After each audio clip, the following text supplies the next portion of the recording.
a debated topic that surrounds America today: the control and laws we have on guns, or how many it's killing in America annually.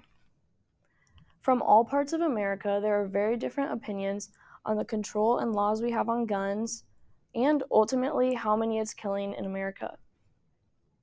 Guns, as I've done my research, guns have seemed to do more hurt than good, and we wonder, is it really worth the possibility of fatalities like suicides, accidental shootings, and mass shootings? Already in the 4 short months of 2023, there's been over 628 deaths due to guns, according to ABC News. Now, I'll leave you with a lingering question you can think about throughout my speech. Is the lack of control really worth it? Now, after seeing from both sides, I can see that guns are used for everyday normal things, such as hunting, to sell, buy, or even collect at gun shows, or simply just to protect yourself. But what about the extreme gun violence that surrounds America today?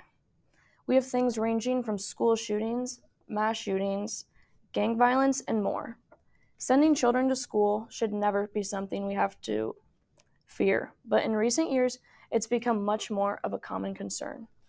Just last week, an elementary school in Nashville was shot up, killing 9, 3 of them being young elementary students. Gang violence, homicides, and murders have also grown a drastic amount since 2020, and people believe that it's due to easier access.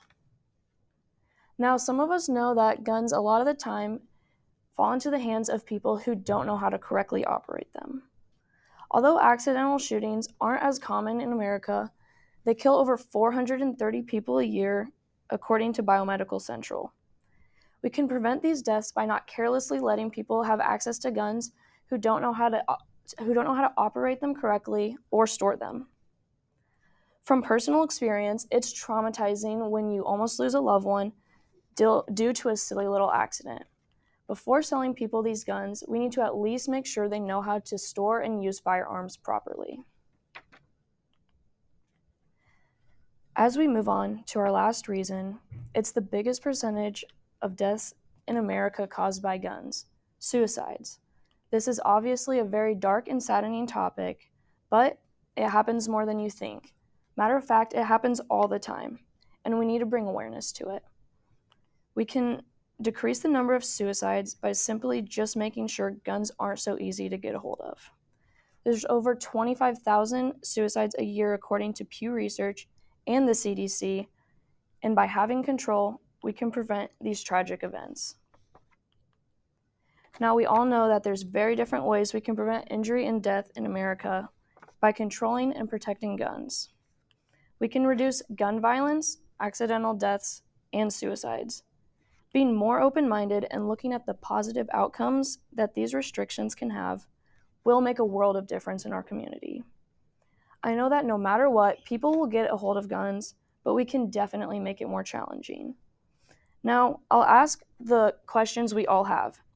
Is it worth the 45,000 lives a year? Is there any reason we can't set up some type of background check? Are military-grade weapons really necessary for our protection? Do we want to lower the statistics or possibly become one? Now, I'd like to finish up by revisiting the question I left you with at the beginning of my speech. Is the lack of control really worth it? I'll leave that with you for you to decide. I would like to finish up by thanking you for being such an open-minded audience, and I hope you have a great rest of your afternoon.